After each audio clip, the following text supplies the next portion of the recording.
Madame, Monsieur, bonsoir. Ce vendredi était une journée importante pour la Franche-Comté avec l'élection du président du conseil régional, la détermination de la composition du bureau et l'élection des membres du bureau. Sans perdre un instant, retrouvons Véronique Marchand qui a suivi pour nous toute cette journée. Une ambiance de rentrée des classes aujourd'hui pour la première session du nouveau conseil régional sorti des urnes du 16 mars. Alors une classe avec de nombreux nouveaux élèves, nouveaux venus, ceux qui ont été élus et qui siègent pour la première fois. Et puis une classe avec des nouveaux venus également en jupon, puisqu'il y a cette fois-ci 3 femmes au conseil régional. Elles ont été élues sur les listes du Parti socialiste. Alors première leçon pour les 43 élèves, se choisir un maître, c'est-à-dire élire un président. Et c'est là que le chahut a commencé, avec un débat plutôt envenimé entre Edgar Faure et Jean-Pierre Chevènement sur le problème de la présence du Front National à la région et le problème des voix des élus Front National pour permettre à Edgar Faure d'être réélu président. Pour donner au Front National une présidence de commission ou une vice-présidence déléguée. Monsieur Chevènement, je ne vais pas répondre à vos questions insolentes. Car je ne suis pas votre élève et je ne suis pas votre inculpé. Je commence à en avoir assez de vos procédés. Vous détournez le débat et vous refusez de répondre. Je n'ai pas besoin de détourner le débat qui d'ailleurs n'existe pas. Je répète. Tout le monde est capable de juger et de voir que vous refusez de répondre à mes questions qui sont pourtant tout à fait claires. J'espère que ça ne fera pas. Une polémique qui s'est terminée par l'élection d'Edgar Faure à la présidence du conseil régional avec 22 voix contre 18 à Jean-Pierre Chevènement, 2 à Gilbert Carré pour le Parti communiste et une abstention. Une abstention que les supputations, puisque le vote est secret, attribuent soit à Edgar Faure, soit à un élu du Front National. Un vote qui a d'ailleurs été recommencé car ne disposant ni de boulier ni d'assez de doigts sur les 2 mains pour comptabiliser les 43 bulletins, le Benjamin du conseil régional, M. Moriconi, élu du Front National, avait oublié quelques bulletins quelque part. La règle de droit parlementaire, c'est que le vote pour la présidence, c'est un vote anonyme, c'est un vote de conscience.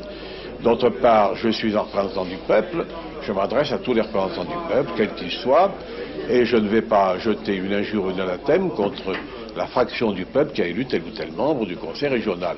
Au demeurant, les socialistes eux-mêmes ont prévu la proportionnelle qui permet à tous les groupes, à égalité, d'après leurs membres, d'entrer au conseil régional. Je pense donc que c'est une très mauvaise querelle et j'attends mieux de M. Chevènement. Mais vous-même, personnellement, n'auriez-vous pas préféré être élu davantage haut la main, je dirais? Ah, bien sûr, mais enfin, vous savez, comme disait Clémenceau, une voix c'est une voix. Et on en avait donné 3, je crois que ça fait 2 de 3. Je pense que je mérite, en effet, d'être élu à l'unanimité, moins une voix, la mienne. Vous êtes un petit peu amer? Pas du tout, ce n'est pas dans mon caractère. Si j'étais amer, je serais déjà mort. J'ai déploré l'attitude de Jean-Pierre Chevènement et du groupe socialiste qui pensaient que la campagne électorale n'était pas terminée. Ils ont fait preuve, comme d'habitude, de sectarisme et d'ostracisme à l'égard du Front National. 60 000 électeurs franc-comtois ont porté leur suffrage sur nos noms et sur nos listes.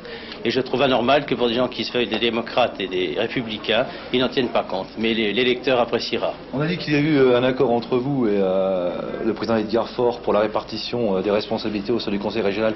Quel est cet accord ? Il n'y a absolument pas d'accord entre nous au niveau des responsabilités. Elles sont normales, elles sont proportionnelles. Nous avons des élus, nous avons droit à des responsabilités. Nous avions toujours dit, je l'avais dit le soir des élections, que nous n'avions pas d'ennemis à droite. Et devant les attitudes de M. Chevènement, je ne regrette absolument pas le vote de nos élus. Quelle commission pour vous ? Je pense que je demanderai la vice-présidence de la commission de l'agriculture. Oui, alors ce matin j'ai entendu sur des radios les socialistes dire qu'ils entraient dans une opposition dite sérieuse, pragmatique, constructive et moderne. Or il y a un paradoxe, ils ont voté une loi, ils ont fait passer une loi et ils en contestent aujourd'hui les résultats. Nous appliquons ce qui est la loi pour l'instant et nous ne pensons pas du tout qu'il faille évoluer dans un sens différent en ce qui concerne cette loi. Vous démentez donc tout accord avec le Front National ? Absolument. Une classe qui s'est ensuite un petit peu dissipée et qui s'est octroyé plusieurs récréations non prévues, c'est-à-dire des interruptions de séance, et ce, pour régler quelques problèmes techniques comme combien va-t-on choisir de membres pour composer le bureau que l'on pourrait comparer au gouvernement de la région. Jean-Pierre Chevènement a proposé d'élargir le bureau de 19 à 21 membres pour permettre à l'un des élus communistes d'y siéger. C'est en effet le nombre de 22 qui a été retenu.